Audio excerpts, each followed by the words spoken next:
जय माँ। श्री श्री माँ आनंदमयी। लेखिका श्री गुरुप्रिया देवी। अनुसंधान। खबर पाकर माँ ने कहा, अच्छा हुआ, मैं भी सोच रही थी थोड़ा सा रक्त आवश्यक था। एक बेल के पत्ते में थोड़ा रक्त रख देना। वैसा ही किया गया। भोलानाथ जी ने पूजा की। माँ सोई रही। एक आदमी ने एक लाल साड़ी माँ को दी थी। उसे ही सिर के नीचे रखकर माँ पास ही में भूमि पर सोई थी। पूजा हो गई। बलि का संपूर्ण इंतजाम हो चुका था। भोलानाथ जी बलि देने गए। जो ही बलि देने को तैयार हुए त्यों ही माँ एकाएक हड़बड़ाती हुई उठकर दौड़ी गई और बकरे के गले पर हाथ रखकर बैठ गई। उनका अस्त व्यस्त वेश और नेत्र मानो झकझका रहे थे। भोलानाथ जी की ओर निहार कर माँ ने कहा, बलि नहीं दे सकोगे। सभी अवाक थे। भोलानाथ जी ने खड़क नीचे कर लिया। माँ ने बकरे के शरीर पर हाथ फेर दिया। माँ क्या करती है यह सभी देख रहे थे। उन्होंने आशु को बुलाया और उससे उनके सिर के नीचे जो लाल साड़ी थी उसे पहनकर आने को कहा। उसके लाल साड़ी पहनकर आते ही उसके कपाल पर सिंदूर का टीका लगा दिया। अनंतर माँ ने आशु की माँ से कहा, तुम लड़के को छोड़ सकोगी? वे राजी हो गए। बोली, तुम यदि कहो तो छोड़ सकती हूँ। तब माँ ने कहा, केवल अकेले तुम्हारा ही तो लड़का नहीं है। लड़के के पिता इंटू ब्रैकेट यतीन्द्रनाथ बंदोपाध्याय क्यों छोड़ेंगे? यह कहकर जरा हंसते हुए आशु से बोली, बकरे को गोद में रखकर मेरे साथ चल। कहते ही माँ ने चलना आरंभ कर दिया। साथ साथ हम भी कई लोग उजाला लेकर चले। आशु भी बकरे को गोद में लेकर चला। वर्तमान रमना आश्रम के पीछे की और मैदान में जो एक गोल पोखरा है, माँ ने उसके निकट जाकर बकरे को छोड़ देने को कहा और बकरे के संपूर्ण शरीर पर अपना पैर उठाकर फेर दिया और शाहबाग की ओर लौट चली। बकरा माँ के पीछे पीछे चला। माँ जाकर जहाँ बैठी, बकरा भी वहीं उनके पास ही बैठा। पूजा हो गई। सब लोग प्रसाद पाकर विदा हुए। बकरा शाहबाग ही रह गया। तदनंतर उक्त बकरा कीर्तन के समय माँ की गोद के निकट बैठा रहता। रात्रि में माँ की चौकी के नीचे जाकर सो जाता। अक्सर वह माँ के पीछे पीछे ही रहता। एक दिन बहुत जाड़ा पड़ रहा था। माँ ने एक कंबल बकरे के शरीर पर डालकर उसे सुला दिया और बोली, पूर्व जन्म में वह कंबलधारी ही था। इस जन्म में भी शरीर पर कंबल पड़ गया। वीरेंद्र दादा ने बहुत बार पूछा था, यह बकरा कौन था? बातचीत के सिलसिले में एक दिन माँ ने कहा था, सन्यासी था। तदुपरांत मैदान में घास चरकर बकरा खूब मोटा ताजा हो उठा था। एक बार माँ के ढाका के बाहर जाने पर बकरा अहाता लांघकर कहीं चला गया। काली जी का स्थान परिवर्तन। कुछ दिनों के बाद माँ ने काली की मूर्ति को गोल कमरे में दालान के कोने के कमरे में ले जाने को कहा। उक्त दालान में वे पहले रहती थी। माँ के आदेश से बहुत तड़के भोर में योगेश बाबू, सुरेंद्र बाबू, विनय बाबू आदि स्नान कर मूर्ति को गोल कमरे से उठा ले गए। उसी दिन रात्रि में भीषण आंधी आई, जिससे गोल कमरे का दरवाजा टूट गया और काली की मूर्ति जहाँ पर स्थापित थी वहीं पर गिर गया। उस समय सभी के समझ में यह आया कि माँ ने मूर्ति क्यों हटाई थी। कीर्तन में धूप की बात। पहले पहले कीर्तन में धूप नहीं जलाई जाती थी।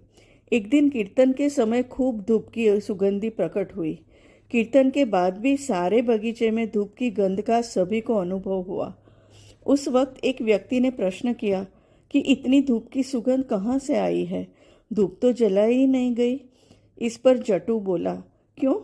मैंने तो कीर्तन के समय खुकुनी दीदी को धूप जलाते देखा था, पर वास्तव में धूप जलाई नहीं गई थी। तभी से माँ ने आदेश किया, कीर्तन में प्रतिदिन ही धूप जलाई जाए। माँ की अवस्था का परिवर्तन। माँ की अवस्था देखते तो दिन पर दिन मानो उनका काम करना बंद होता जा रहा था। रसोई बनाते समय हाथ टेढ़ा हो जाने लगा था। माँ कहती, देख, गृहस्थी को मैं नहीं छोड़ रही हूँ, गृहस्थी ही मुझे छोड़ रही है। घर का कामकाज, सेवा कुछ भी माँ ने स्वेच्छा से नहीं छोड़ा, किंतु सबने मानो माँ को छोड़ दिया।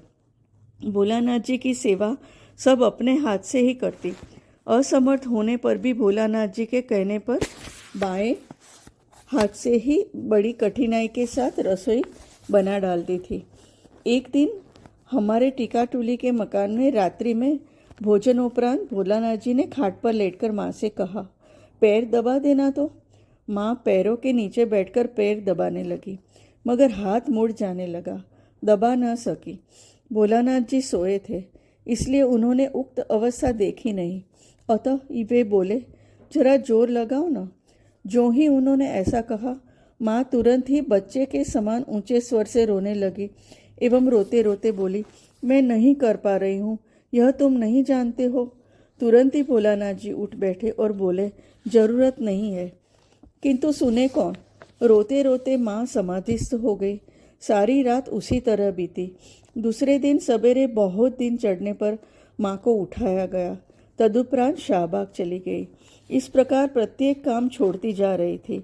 कभी शायद एक आध काम करने की चेष्टा भी करती थी तो वह सहसा हो जाता था। कामकाज करना प्रायः बंद हो गया था। एक दिन बिना खाए ही कितने ही काम शांति क्लांति विहीन होकर किए हैं। आज बहुत से कामों के रहते भी उनका उनकी ओर ध्यान ही नहीं है। करने के लिए उद्यत होने पर ठीक ठीक नहीं होता है। गिनकर केवल 9 भात (पके चावल) खाती। तदुपरांत 3 भात खाने का नियम भी बहुत दिन चला। आश्चर्य की बात है कि 3 भात से अधिक भात का एक कण भी गले के अंदर जाने पर भी उसे बाहर फेंक देती, निगल ही न सकती।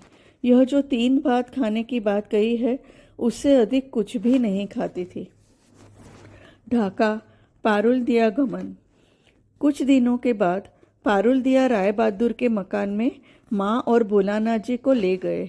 साथ में मैं गई। पहले की तरह प्रायः रोज ही मुझे ज्वर आ जाता था। मैं कोई औषध नहीं लेती थी। माँ जल भात दही भात को जो खाने को कहती वही खाती थी। ज्वर में ही पारुल दिया गई। मैं विशेष सोती न थी, माँ के साथ ही साथ घूमती थी। पारुल दिया में माँ ने मुझसे और भोलानाथ जी से कहा, चलो हम पोखरे में स्नान कर आवे। ज्वर में माँ के साथ स्नान कराई। 2-3 महीने का ज्वर स्नान करके अनंतर ही टूट गया, फिर नहीं आया। जाकर देखा तो काली पूजा होने वाली थी। सब लोग माँ से पूजा करने के लिए अनुरोध कर रहे थे। माँ राजी नहीं हो रही थी। पुरोहित का प्रबंध करने की चेष्टा की गई थी, किंतु किसी घटना से पुरोहित मिला नहीं। अगत्या भोलानाथ जी के कहने पर माँ पूजा करने के लिए राजी हुई। माँ ने पूजा की। भोलानाथ जी ने भी हवन आदि करके पूजा में सहायता पहुँचाई। उक्त घर के स्त्री पुरुषों में बहुत से विलायत हो आए थे, इसलिए उक्त घर में पूजा का कोई सिलसिला न था। माँ का सत्संग मिलने के कारण ही उस पूजा का आयोजन हुआ था। राजदिया तथा अन्य गांवों में गमन। भोर में पिताजी पारुल दिया आ पहुँचे। उसी दिन हम लोग वहाँ से रवाना होकर चले आए। माँ नाव से आई, पिताजी भी साथ है। पिताजी ने माँ से अनुरोध किया, बहुत ही निकट हमारा मकान है, एक बार पूर्वजों की थाती पवित्र कर जाओ। भोलानाथ जी राजी हो गए। पिताजी माँ को अपने मकान राजदिया गांव में ले गए। वहाँ भोग हुआ। भोग के अनंतर ही माँ रवाना हुई। पिताजी भी ढाका चले गए। भोलानाथ जी, माँ और मैं तीनों वहाँ से सीतानाथ कुशारी जी के मकान में (मरणी के मकान में गए। राजदिया से थोड़ी दूर पर भोलानाथ जी का मकान है। हम लोग वहाँ भी गए। मकान में उस समय कोई न था। माँ मकान में ठहरी नहीं। भोलानाथ जी और हम लोग देख आए। कुशारी जी माँ के प्रति देवी के तुल्य श्रद्धा रखते थे। माँ को पाकर उन्होंने अपने को कृतार्थ माना और माँ के समीप बैठकर सप्तशती का पाठ किया। वहाँ पर भी कोई एक पूजा हुई। पूजा के पहले ही हम लोग ढाका चले आए। राजदिया में माँ एक भक्त के अनुरोध पर आठसाही गांव में भी गई थी। पुनः पारुल दिया गमन। राय बहादुर की माता का श्राद्ध। अगहन 1983।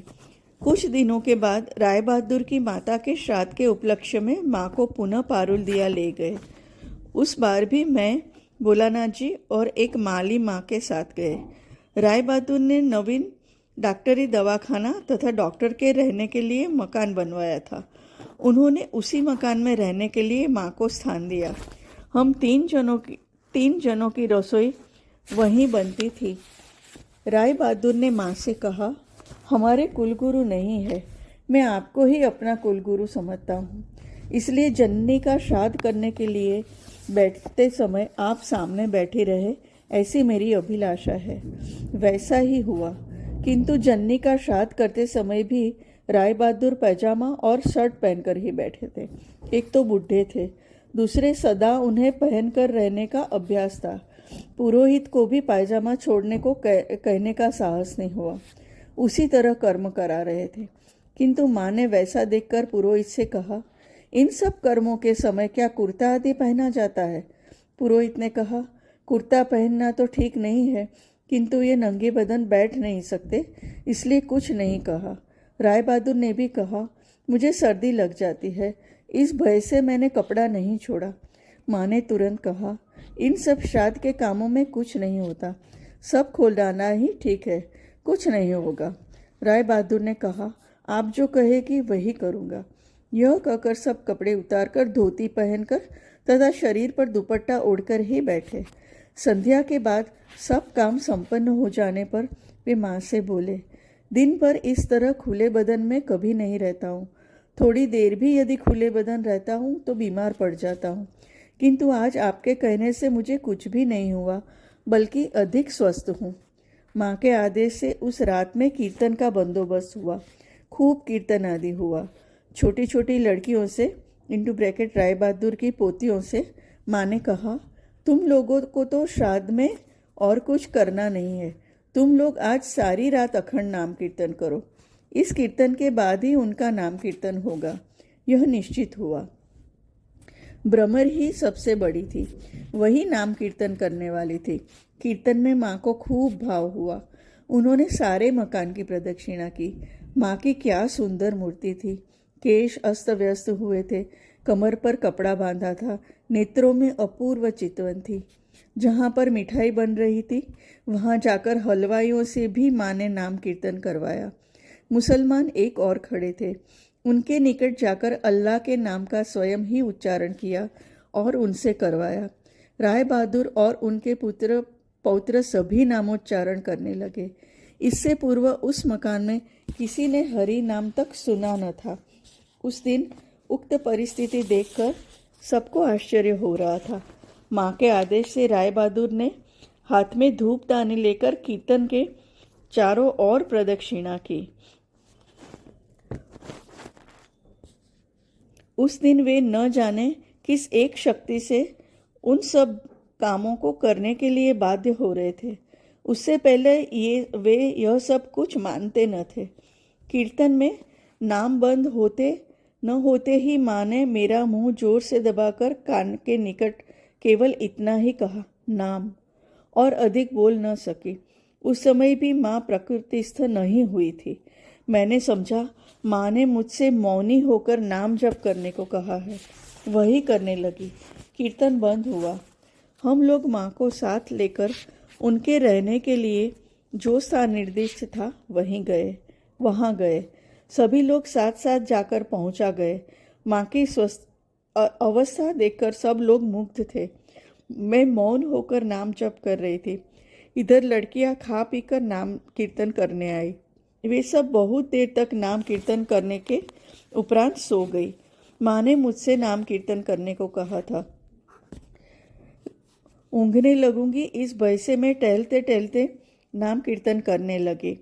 बहुत लड़के ही उठकर माँ ने नाम कीर्तन करना आरंभ किया एवं भ्रमर तथा अन्य लड़कियों को उठा दिया।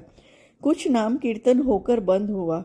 इधर ढाका में न मालूम किस उपलक्ष्य में, ठीक स्मरण नहीं है, कीर्तन शुरू हुआ था। शायद सोमवार या बृहस्पतिवार से कीर्तन होने वाला था। पिताजी काली पूजा के दिन से शाहबाग थे। माँ मुझे साथ ले आई। कमलाकांत को उनकी सेवा के लिए रख आई थी। माँ के आदेश से ही पिताजी को टेलीग्राम किया गया कि माँ के ढाका लौट आने तक कीर्तन बंद न हो। पिताजी मेडिकल कॉलेज के लड़कों तथा अन्य लोगों के द्वारा कीर्तन चला रहे थे। जय माँ।